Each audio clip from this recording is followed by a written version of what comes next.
Se ha ido muy rápido, ¿no? Se ha ido de volada. Y pues bueno, es un gozo y un privilegio poder compartir la palabra con la iglesia. Vamos a hacer una oración. Nuestro buen Dios, te damos las gracias por tu amor. Te pedimos que en este momento de estudio de tu palabra, tu Espíritu Santo esté con nosotros como nuestro divino Maestro y pueda enseñarnos, Señor, toda verdad. Purifica las palabras que han de ser habladas desde este lugar para que sean una fuente de vida para vida eterna. En el nombre de Jesús, amén. Amén. Muy bien, hermanos, los versículos que leímos de la Biblia están enmarcados en un tema especial. La carta de Pablo a los Hebreos tiene muchos temas, pero el tema que está tratando Pablo, específicamente en el capítulo número 6, desde la mitad del capítulo número 5 y todo el capítulo 6, es un tema que es la apostasía. La apostasía es el apartamiento de los cristianos de Dios, apartarse de la fe, de lo que han creído, de lo que han profesado. Hace un tiempo tuve la oportunidad de preguntar a un grupito de muchachos, eran muchachos. Tuve la oportunidad de preguntarles por qué se quedaban en la iglesia o qué les hacía permanecer en la iglesia. Y las razones fueron las siguientes. Y voy a leer desde la más bajita hasta la razón que una de las razones que tuvo más respuestas. La primera es porque es la iglesia verdadera. Por eso están en la iglesia adventista del séptimo día. Su razón es porque es la iglesia verdadera. Otra de las razones fue porque es una iglesia mundial. Pusieron eso. La siguiente razón, y yo creo que fue un grupo de muchachos que estaban ahí, pero pusieron, la siguiente razón es porque hay chicas bonitas, lo pusieron ahí. La siguiente razón es porque hay un sólido sistema doctrinal, las doctrinas de la iglesia. Y el primer lugar es amigos, porque en la iglesia están mis amigos. ¿Cuántos tenemos amigos en la iglesia? ¿Sí? ¿Todos? Es bueno tener un amigo, es bueno tener amigos, porque los amigos es una de las razones más fuertes por las cuales nosotros venimos y seguimos viniendo a la iglesia. Con frecuencia, quien no tiene amigos se va de la iglesia. Hoy quiero platicarles algo que ocurrió hace unos años, aproximadamente hace los años de la pandemia. Había un muchacho en la iglesia que era un muchacho muy activo, una persona muy linda, siempre abrazaba a todos, ¿no? Pero también tenía su carácter un poco impulsivo y todo. Y cuando llegó la pandemia, ustedes tuvieron la oportunidad de mirar lo que la iglesia hizo para no desconectarse. Incluso los camporís del ministerio juvenil los hacían de manera virtual. Pero eso no le gustó al muchacho, no le gustó. Tengo varias experiencias de jóvenes de esa etapa, pero les voy a platicar esta. Así que el muchacho se desapareció de la iglesia y lo estaban buscando. ¿Qué pasó con él? ¿Qué pasó? ¿Dónde estará?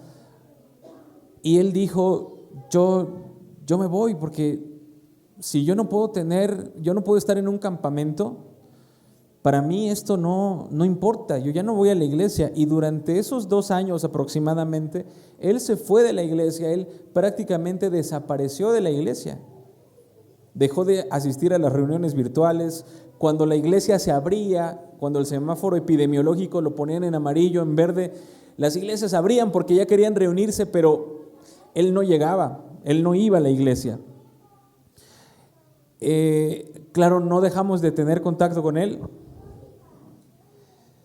pero una de esas veces cuando ya la pandemia estaba aminorando un poquito, ya había vacuna, él tomó una decisión. Y no fue algo que nosotros supiéramos, sino lo vimos porque a él le gustaba jugar fútbol. Y ustedes saben que a veces los muchachos cuando juegan fútbol se quitan su playera. Y había algunos jóvenes de la iglesia ahí en ese partido de fútbol de la liga donde estaban ellos, donde jugaban. Y este muchacho de quien les platico se quitó su playera y entonces los otros jóvenes, eran tres jóvenes, dos muchachos y una chica, se percataron que él tenía un tatuaje, se había tatuado. Y cuando vieron eso, ¿verdad? Inmediatamente se escandalizaron y en lugar de decírselo a él o hablar con él, ¿a quién creen que se lo fueron a decir? Para acusarlo. A los ancianos y ¿a quién más? Al pastor. Y este muchacho, una de las cosas que nosotros hicimos en esas, lo recuerdo muy bien, acompañaba uno de los ancianos, el primer anciano de la iglesia, él se llama Alberto Ramírez. Y nosotros pudimos ir. Recuerdo que cuando se hacían ese tipo de conversaciones, uno iba pero traía siempre el cubrebocas. Y en una de esas ocasiones fuimos y su familia estaba muy descontenta, especialmente la mamá, porque su hijo se había ido de la iglesia. Y allí estábamos hablando, platicando con ella, y ella descargó todo su pesar y nos echó la culpa, prácticamente me echó la culpa a mí. Nosotros tenemos eso en el corazón como seres humanos. Hay veces que cuando tenemos ya el agua hasta el cuello o cuando tomamos una decisión equivocada y las consecuencias de esa decisión nos alcanzan, nosotros pensamos la situación, tratamos de... No es una regla, pero muchas personas lo hacen. Tratamos de mirar el panorama y ver a quién podemos acomodarle mejor la culpa de nuestras acciones. Y esto es algo muy humano. ¿Ustedes recuerdan a Adán y a Eva en el jardín de Edén? Yo me imagino cómo Adán amaba a Eva, ¿no? Si nosotros miramos, hermanos y apreciados jóvenes, señoritas, nosotros miramos en este mundo que está caído, este mundo de pecado, y nosotros miramos a las hermanas, a las mujeres de manera general, y miramos y decimos, wow, las mujeres son tan hermosas, tan bellas, tan bonitas, y admiramos la hermosura de las mujeres y también de los hombres guapos, hombres apuestos. Imagínense ustedes qué tan hermosa era Eva, no sé, pero era una mujer hermosa, ¿no?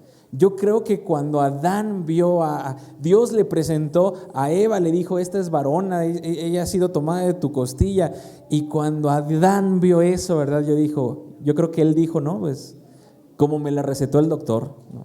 O sea, una mujer hermosísima, o sea, salida de las manos del Creador, de las manos de Dios. Yo no sé si Dios iba a hacer algo feo, yo creo que no. Lo más hermoso, y más a la mujer, ¿verdad? Porque primero hizo al hombre y después hizo ¿a quién? A la mujer. Seguramente Dios mejoró el prototipo, ¿verdad? Dios mejoró cuando hizo a la mujer. Así que una mujer hermosa, pero no nada más hermosa físicamente, sino una mujer y un hombre en los cuales no había pecado, no había maldad. Pero cuando la mujer Eva fue engañada por la serpiente y Adán decidió entrar en la rebelión, cuando Dios le pregunta a Adán, ¿qué has hecho? Quizá la respuesta de Adán hubiese sido, pues, yo no iba a permitir que mi mujer que tú me diste fuera solita a la rebelión. Yo tenía que acompañarla porque la amo. No lo sé, algo así para defender a la mujer. Pero lo que Adán dijo fue, la mujer que tú me diste, me dio de probar el fruto. Vemos cómo nosotros tenemos esa tendencia a echar la culpa o a responsabilizar a alguien más. Y ahí estaba yo, y recibí la descarga de odio, de culpabilidad, de maltrato, sin ser completamente, y yo creo que ni siquiera el responsable. Las personas saben las decisiones que toman y las personas dejan la iglesia, y el muchacho dejó la iglesia un tiempo, y cuando las cosas se normalizaron y hubo nuevamente campamentos y hubo nuevamente camporís, nuevamente el muchacho regresó. Hoy quiero mencionarles, hermanos, qué es lo que nos mantiene en la iglesia, o por lo menos qué es lo que nos debería de mantener dentro de la iglesia adventista del séptimo día. Para esto quiero citar algo que una persona descontenta dijo hace un tiempo. Alguien que fue adventista dijo así, escuchen, usa una frase y dice, Dios no es adventista del séptimo día. Y muchos cuando ven esa frase dicen, no, sí es cierto, porque Dios no es exclusivo de la iglesia adventista del séptimo día. Dios ama a todo el mundo. Pero yo pensé en esta fórmula, hermanos. A ver, yo dije, este cuate es un descontento. Es una persona que está amargada. Y yo pensé en algo, hermanos. Y yo dije, a ver, no. Dios sí es adventista del séptimo día. No escuché ningún amén, ¿verdad? En lo más profundo de la palabra, sin hablar de denominaciones, Dios es adventista del séptimo día. ¿Por qué? Porque Él está comprometido con la segunda venida del Señor Jesús, y Él va a mandar al Señor Jesús, y va a venir Jesús en gloria y majestad. En el plan de salvación, la segunda venida es central para Dios. Así que Dios es adventista en ese sentido. Y en el segundo sentido, la ley de Dios incluye ¿qué día? El sábado.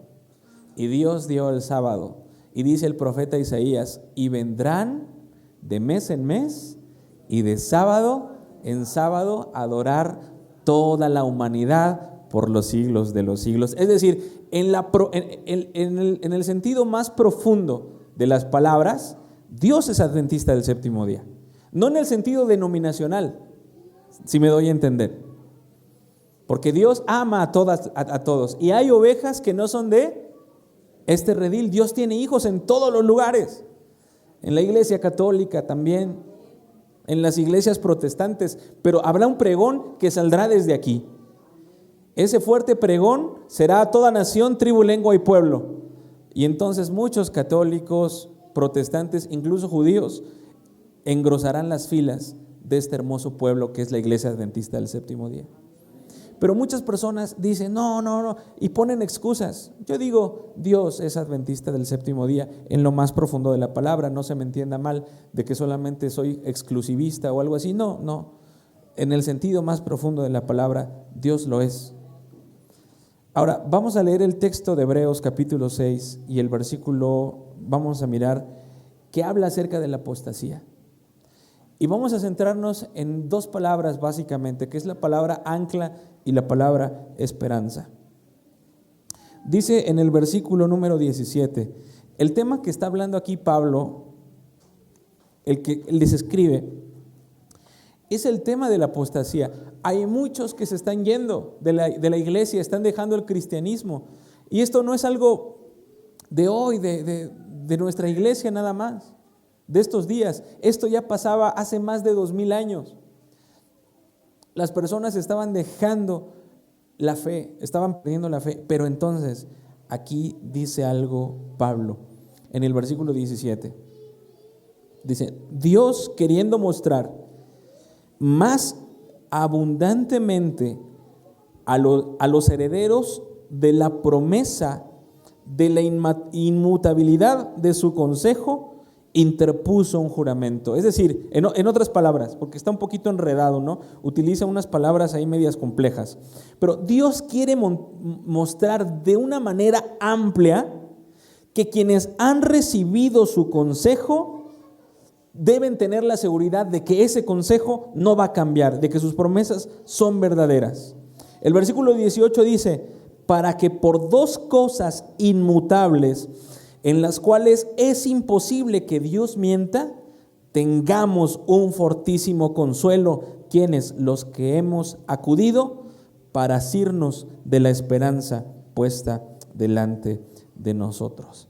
Es decir, Pablo está diciendo: ustedes deben de tener un consuelo poderoso. Ustedes deben de tener un consuelo poderoso en un mundo donde nosotros vivimos sin consuelo, desconsoladamente, donde nosotros no sabemos qué hacer porque somos traicionados. Jesús fue traicionado, fue muerto por una traición, y nosotros también podemos ser traicionados. Nuestros amigos nos traicionan. Con frecuencia las personas a quien depositamos nuestros más profundos, incluso secretos, o quien nosotros depositamos nuestra confianza, hay personas que hablan mal de nosotros a nuestras espaldas. Somos traicionados por personas de nuestro trabajo, por personas aquí, incluso en la familia puede llegar a pasar también. ¿Qué consuelo entonces podemos tener en este mundo? Y dice entonces Pablo: debe de haber un consuelo, y ese consuelo debe de ser fortísimo. Todos aquellos que hemos acudido para asirnos de la esperanza delante de nosotros, un consuelo fortísimo. Y es aquí donde yo les cuento algo, hermanos, les quiero contar algo. Había en la iglesia, en una de las iglesias, había una hermana celosa de las cosas de Dios. Es en otra iglesia.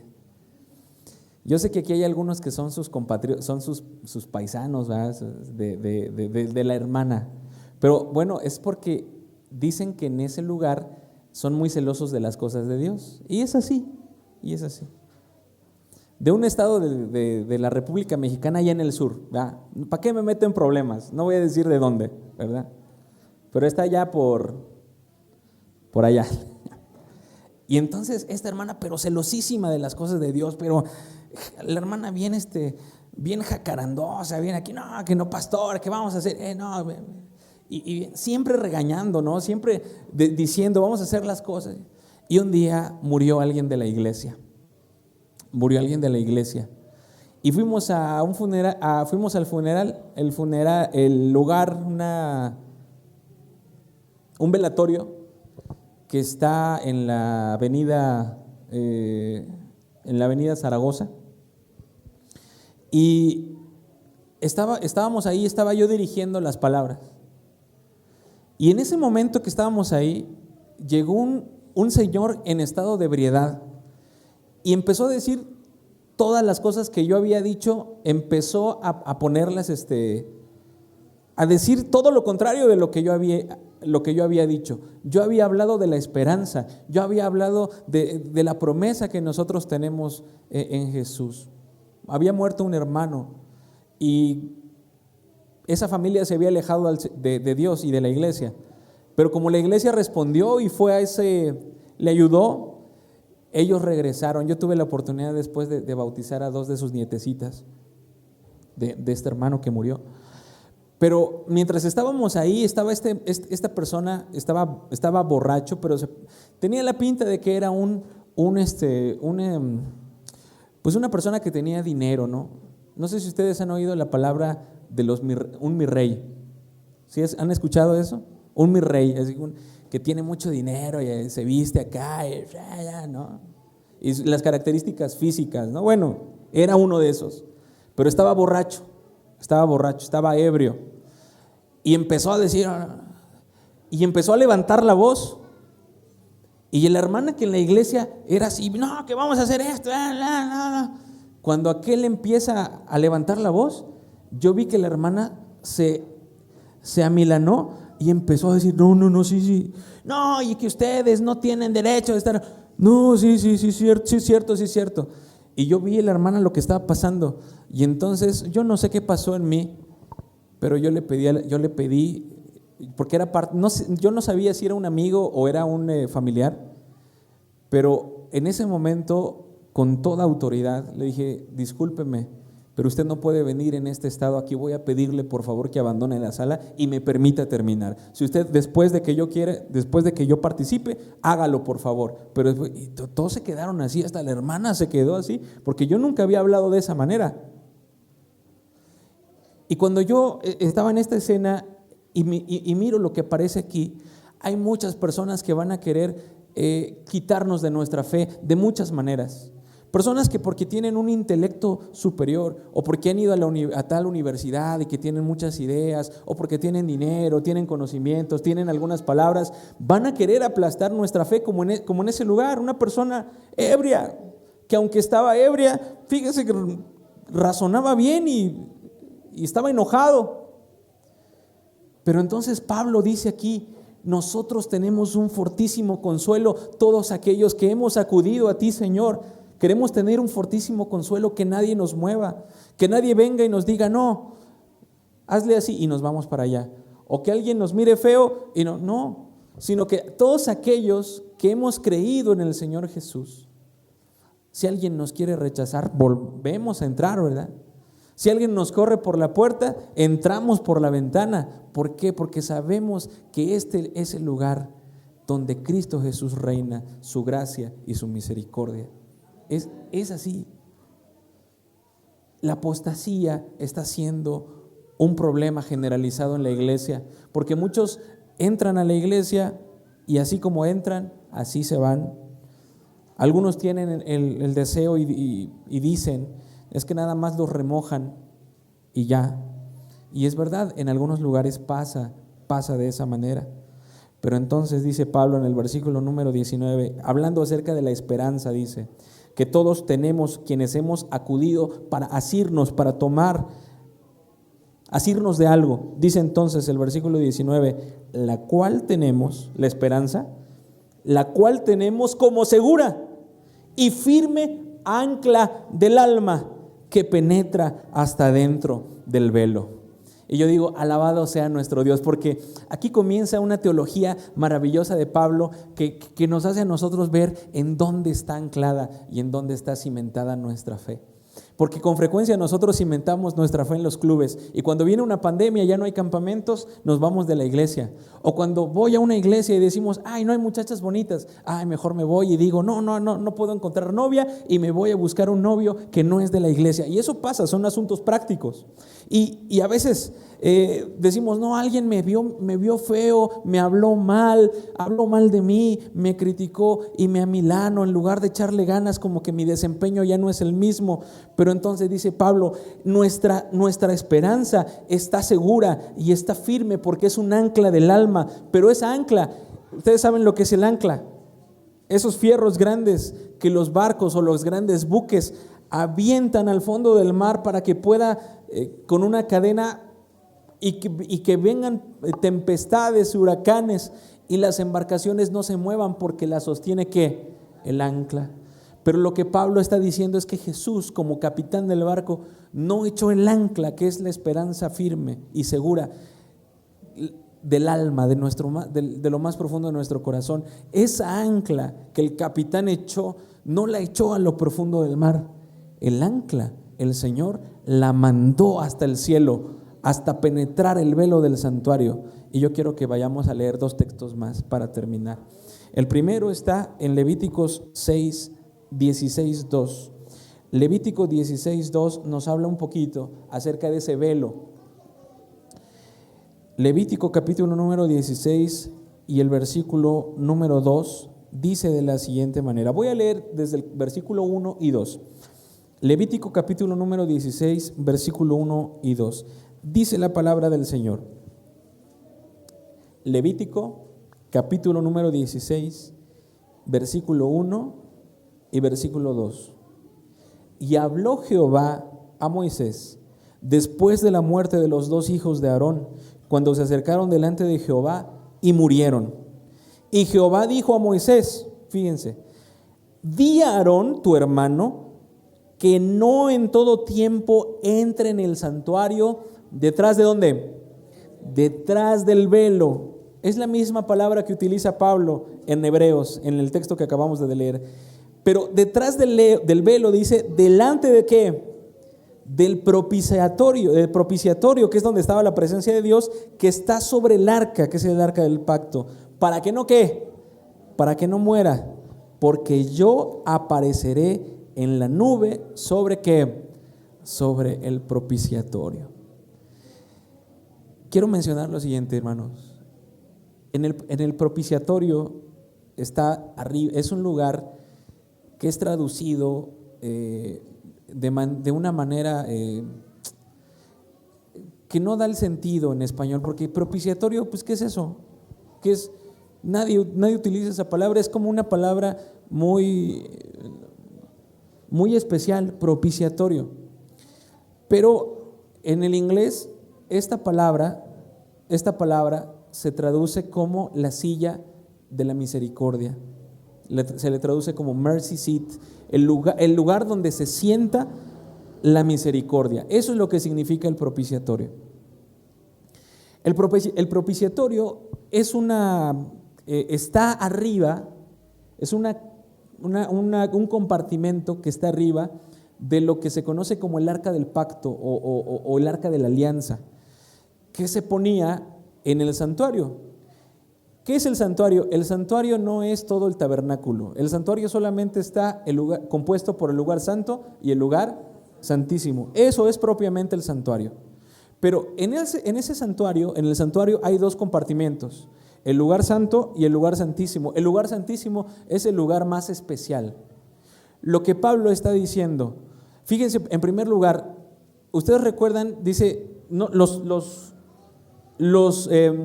sacerdotes no pueden entrar ahí en todo momento, porque si entran en ese lugar, ¿qué va a ocurrir? Van a morir, porque es un lugar muy santo. Pero la santidad está mezclada con la misericordia en el propiciatorio.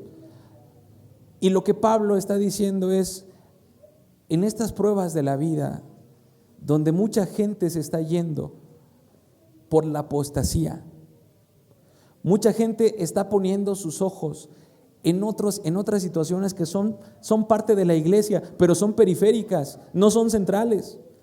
Están poniendo sus ojos en los clubes, están poniendo sus ojos en otros asuntos, ¿no? Pero no están poniendo sus ojos en donde debe de estar el ancla. ¿Dónde está el ancla que nos afirma? Dice Pablo, como que Dios, el ancla de nuestro corazón, como si nuestro corazón fuese un ancla, nuestra alma, el ancla del alma es firme y es segura. Y Dios toma el ancla y entonces hace girar como si fuera una onda, como el capitán que es nuestro Dios. Y entonces la hace girar y la hace girar y la hace girar. ¿En dónde se va a cimentar el corazón de mis hijos? ¿En dónde se va a cimentar el corazón de todos los redimidos que nunca dejarán la fe? Y entonces toma el ancla y la lanza y parte el velo, el lugar santo, el lugar santísimo, y el ancla entra y se clava en la silla de la misericordia, en el propiciatorio, detrás del velo. Ahí está la fe y la firme seguridad de cada uno de nosotros. Y Pablo lo entendió, porque en Romanos 8 viene el más claro ejemplo del combate contra la apostasía. Y vamos a leer ese versículo. Vamos a leer Romanos capítulo número 8. Romanos capítulo número 8. Voy a comenzar a leer desde el versículo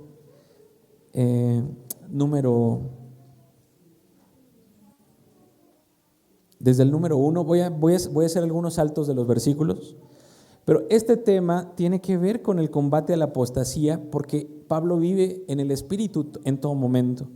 Y entonces dice en el versículo 1, ahora pues, ninguna condenación hay para los que están en Cristo Jesús, los que no andan conforme a la carne, sino conforme a ¿quién? Propósitos son llamados. Entonces, en el versículo, voy a mencionar el versículo número 31, dice, ¿qué pues diremos a esto? Si Dios es con nosotros, ¿quién contra nosotros? El versículo 32, Romanos 8:32 dice, el que no escatimó ni a su propio Hijo, sino el que lo entregó por todos nosotros, ¿cómo no nos dará también con él todas las cosas? El versículo 33 dice, ¿quién entonces acusará a los escogidos de Dios? Si Dios es quien los justifica. ¿Quién es el que los condenará? Si Dios es el que murió, fíjense, más aún el que también resucitó, y noten esto, y además está a la diestra de Dios, y el que también intercede por ¿quiénes? Por nosotros. Pablo está hablando acerca ya de la intercesión de Cristo en el santuario celestial. Entonces, apreciado hermano, si tú te sientes acusado, que alguien te está acusando, dice el versículo 33, ¿quién nos acusará?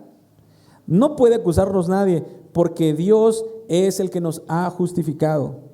Y las acusaciones vienen en muchos sentidos, en muchos sentidos. Apreciado hermano y apreciada hermana, cuando una hija o un hijo de Dios quiere, dice Elena White, yo ahorita voy a leer algo de Elena White, del Camino a Cristo.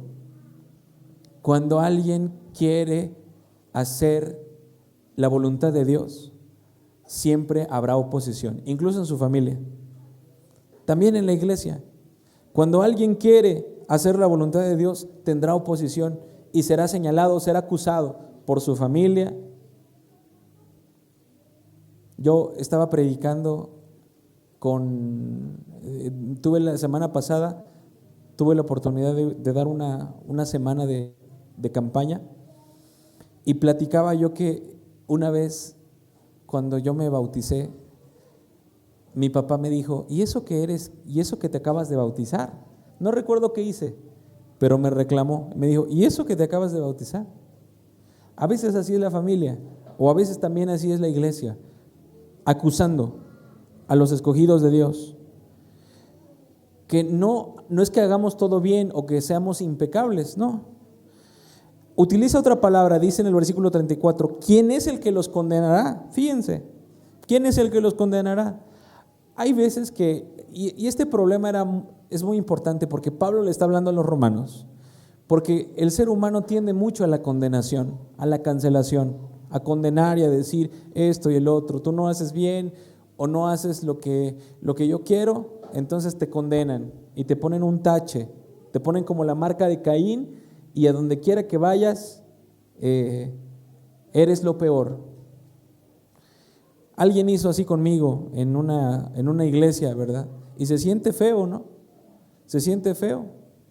Una persona que va a hablar, que se mueve de aquí para allá, y donde quiera que va, el tema de conversación es criticar a una persona. Te pone como campeón en todos los lugares, te condena de todo. Pero entonces Pablo dice, si hubiese alguien que te condena, hay alguien que murió por ti. Pero hay algo más aún, también resucitó. Y dice Pablo, pero espérate, hay algo más. Él está a la diestra del Padre hoy y Él intercede por nosotros. Nuestro corazón debe estar anclado en la misericordia de Dios. Yo sé que todas las cosas que tiene nuestra iglesia son buenas y son bonitas, pero en algún momento quizás se nos puede ser quitado. Voy a poner un ejemplo. Pablo dice en Corintios, dice, las lenguas, porque muchos decían, no, yo soy muy bueno por andar hablando en lenguas, el don de lenguas. Y Pablo dice, llegará un momento en que las lenguas, ¿qué? Cesarán, acabarán. Y la profecía, ¿qué? terminará. ¿Qué es lo que permanecerá? Dice, el amor, que es la esencia de Dios. Fíjense cómo es la fragilidad a veces de todo, ¿no? En la pandemia hubo una parte fundamental para los jóvenes que les fue quitado, los camporís presenciales. Y muchos de los jóvenes se salieron de la iglesia porque no tenían las actividades, porque muchos van al relajo. Casi no importa tanto las actividades espirituales como las actividades físicas. Y el relajo, la camaradería, que también está bien, yo no estoy diciendo que está mal. Pero ¿qué pasa cuando eso nos es quitado? ¿Qué pasa cuando los templos no son quitados? Entonces sufrimos. ¿Por qué? Porque nos hemos acostumbrado a asuntos que son periféricos. Y si no hay templo, decimos no hay adoración. Pero no, sí hay. ¿Recuerdan lo que le dijo el Señor Jesús a la mujer? Créeme, mujer, viene el día y vendrá el momento en que los adoradores no nada más adorarán en Jerusalén. Los verdaderos adoradores adorarán en espíritu y en verdad. Y no nada más en Jerusalén, en todas partes. Nuestro corazón a veces está anclado a una persona que dirige o que es bueno hablando. Nuestro corazón a veces está anclado a una situación. Pero ¿qué pasa cuando somos acusados o somos condenados? ¿Será que abandonaremos la iglesia del Señor? Y entonces aquí está la respuesta de lo que Pablo experimentó. Dice entonces en el versículo 35, ¿quién nos separará del amor de Cristo? Y hace una pregunta, pero en esa pregunta, cada una de las circunstancias adversas que Pablo pregunta son porque él ya las vivió. Pregunta, tribulación, Pablo vivió tribulación. Angustia, Pablo vivió angustia. Persecución, también. Hambre, también. Y él lo dice, desnudez, también. Peligro, también. O espada, sí. Y entonces Pablo cita los salmos y dice, por causa de ti somos muertos todo el tiempo, somos contados como oveja de matadero. ¿Y quién hace eso? ¿Quién hace eso? Satanás. Es la obra. Hermanos, somos como ovejas de matadero. Satanás es el verdugo que anda buscándonos como león rugiente para ver si nos devora, con muchas situaciones. Afuera y dentro de la iglesia también. Satanás puede estar infiltrado por una persona que se ve bien, que se ve bonita, que se ve precioso, preciosa, pero es un agente de Satanás. Él está como un león rugiente buscando a quien devorar. Por eso Pablo dice, somos acechados por vientos, como si el barquito se mueve. Pero entonces Pablo refleja que su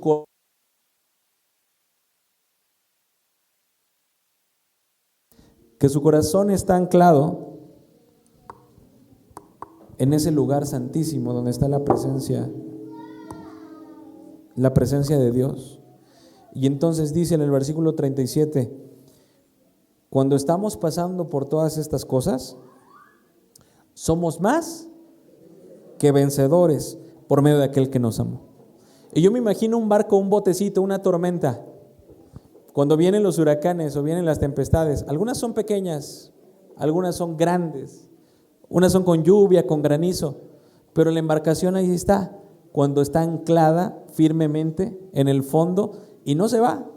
Yo no sé si ustedes han visto cuando los huracanes dejan y las casas se las llevan, las destruye, pero muchas de las embarcaciones están bien ancladas y entonces vienen las imágenes y ahí están en la costa los barquitos, no se fueron porque están anclados.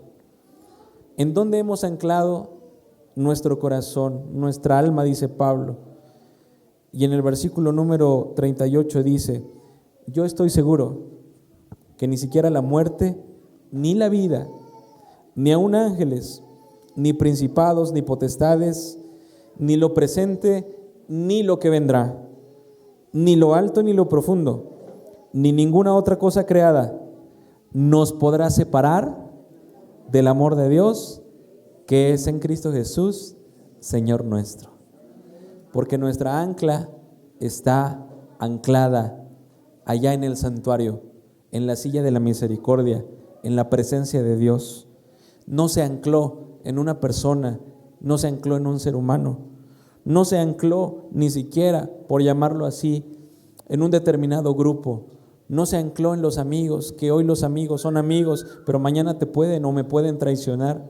No, nuestra esperanza es fuerte y es firme porque no está anclada en cosas humanas. Nuestra esperanza es firme porque está anclada, atravesó el velo del santuario y nuestra fe está firme, puesta en el arca donde está la presencia de nuestro Dios. Y de tal manera ni la muerte, ni la vida, ni ángeles, ni principados, ni potestades, ni lo presente, ni lo porvenir, ni lo alto, ni lo profundo, ni ninguna otra cosa creada nos podrá separar del amor de Dios que tenemos en Cristo Jesús, nuestro Señor. Hoy yo quiero invitarles, apreciados hermanos, a que nosotros sigamos anclando nuestra firme esperanza allá en el cielo, en el santuario, donde está el Señor. Y si nosotros por alguna razón hemos decidido poner nuestra confianza o anclar nuestra confianza en algún asunto humano, es momento de examinarnos. Pablo dice, examinaos a vosotros mismos y probad si estáis en ¿qué? En la fe. Si alguien quisiera tomar la decisión, Señor, yo quiero que mi esperanza esté anclada en ti. Mi esperanza esté anclada en el santuario. Hoy yo quiero invitarte a mientras que cantamos este himno, quienes tomen esa resolución, esa decisión, puedan cantar con más gozo que antes y poder decirle al Señor, Señor, yo voy a anclar mi fe en ti.